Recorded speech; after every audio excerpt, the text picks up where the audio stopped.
My name is Sydnee T, and the title of my speech that I'll be preparing for you guys is Innocent by Chance, Guilty by Choice. Now, before I start, I would like to present you all with a story. It is nighttime, and you've just come home from a tiresome day at work. Life is good, great job, no run-ins with the law. You have a nice family, everything is perfect. Then all of a sudden, you hear a knock at the door. Now you're a little nervous. Who could be up this late at night? When you answer it, you come face to face with the police. Your adrenaline is rushing. My husband hasn't come home from work. What's going on? My wife isn't home from the mall. Where is she? You're asking questions. Without hesitation, you are pinned down and put into handcuffs. Your children awake from their sleep and hear the loud thud of your body hitting the ground. When they get downstairs, the first sight they see is their parent being dragged into a police car unwillingly. When you get to the police station, like a pet, you are placed into a cell. The only things accompanying you are your mere thoughts and neighboring inmates. Did you feel it? I hope you did, because that is how thousands of people are feeling right now as they're currently locked up in prison for no reason. It is too easy to convict an innocent person. Once convicted, it is almost impossible to get out. And sometimes all it takes is one false confession. Can you believe that? I do. Meet Nikki Yovino. She accused 2 black football players of raping her. Those black football players lost their chance of education, their football scholarship, and any future goals they were trying to have or achieve, despite their proclaimed innocence. Months later, Nikki Yovino came forward and said that she lied about it and it was consensual. But it did no good to them. Any goal they wanted to pursue was dead, all because of one false confession.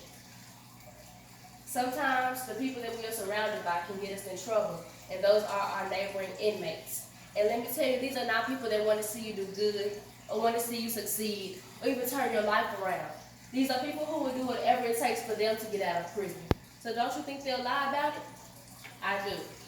Jailhouse snitches were used in 23% of death penalty cases, which were later exonerated. And for those of you who do not know, when you are exonerated, that means you were later proven innocent.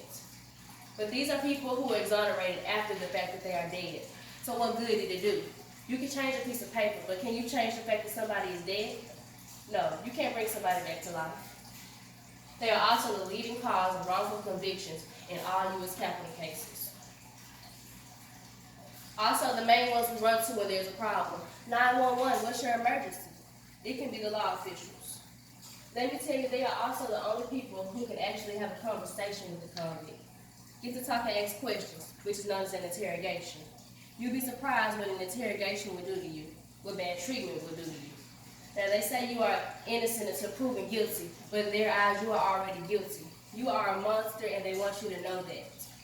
And all they need is one slip up, one false misunderstanding, and they use that against you.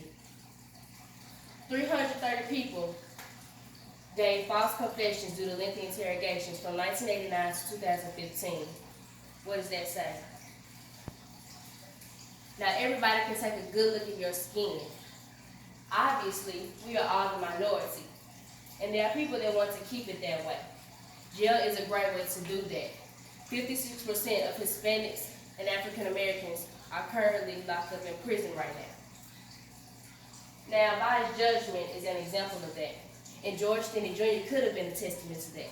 But right now he can't, because he was executed at the age of 14 for a crime that he did not commit.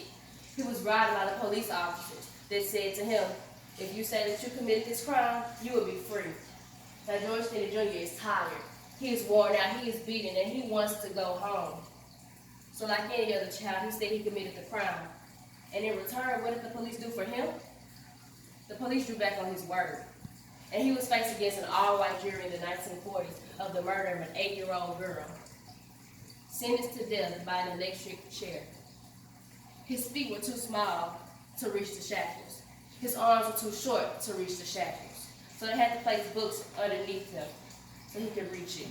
His eye fell out of his socket. His skull was fractured. You could hear his screams from down the hall. What if that was your brother? What if that was your sister? What if that was your son? How would you feel? And the saddest part is that it took 70 years to have him exonerated. 70 years. And the guilty one is actually still roaming free while the innocent was put laid to rest. So many people are being put in jail while the guilty roam free. What does it take for this to stop? Does it take a lethal injection? Does it take a gas chamber? Does it take a death penalty? It doesn't. So do something about